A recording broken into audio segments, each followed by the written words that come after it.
Blade and Sorcery was pre-released back in 2018 and it went through a lot of changes, including new features, new weapons, and better graphics. But what they have for us in the final update is truly amazing. I'll go into more detail later in the video and there will be a short fighting compilation at the end, but first, here's a TLDR for all those who have the attention span of a flying sausage.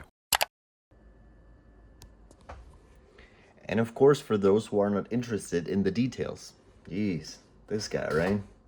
You should still subscribe to him though. Blade and Sorcery 1.0 update brings in nicely improved graphics, new weapons and armor, new types of enemies, and also a boss. Every map was remade, spell merging, and of course the new game mode called Crystal Hunt with deep lore, over 70 weapons and skills to unlock, and about 7 hours to complete it. But you can choose a different class and start again multiple times. There's honestly way more to talk about than I can fit into this video. I mean, the game had 7 GB before and now it has over 18. And this is the biggest update for Blade and Sorcery ever, which brings us to the other part of the video for all the lovely people that want to know more, the details.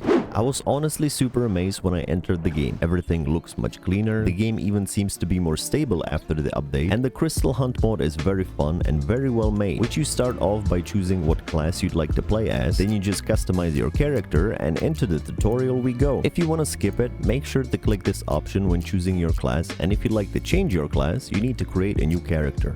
In the tutorial, you learn the usual basics, but you'll also find that your inventory was remade. It is now much easier to access and just take something out. You can also find these scrolls or notes along the way with some additional lore. And after getting to your house, you can pick up your class-specific crystal, drop it right here, and unlock your first skill. To progress in learning more, you need to visit outposts where you can loot these crystals. But before you go fighting, you visit the shop, where you can not only chat with this friendly NPC, but also sell your loot or buy new weapons and armor. It's such a great addition to the game because fighting outposts now finally has a purpose other than to just survive. And speaking of outposts, they got their fair share of changes as well. Not only you can fight in the new rooms of the standard dungeon, but there are now new dungeons altogether with different enemies and the amount of loot you can find. And a final boss which is honestly a pretty challenging but super fun fight. Once you finish an outpost though, you don't just leave on your boat. First you get a final reward of money, trinkets to sell, and a map. And listen, I was always happiest with a sword in my hand, preferably a katana, but after spending a few hours in the new update, I am no joke going to be dabbling into way more magic than I ever did, because what they've done with spells is pretty bonkers. Not only that you can now cast a spell and buff your hands with it like this, but you can merge spells together as well, sending true chaos onto your enemies. And in just a moment, you'll see the short fighting compilation I've made, but first hit that like and subscribe button. It really helps. Thank you.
hope you guys enjoyed the video. Huge thanks to my members, but also to Warpfrog for letting me play the update before the release. Click either of these videos to watch another, and I'll see you in the next one.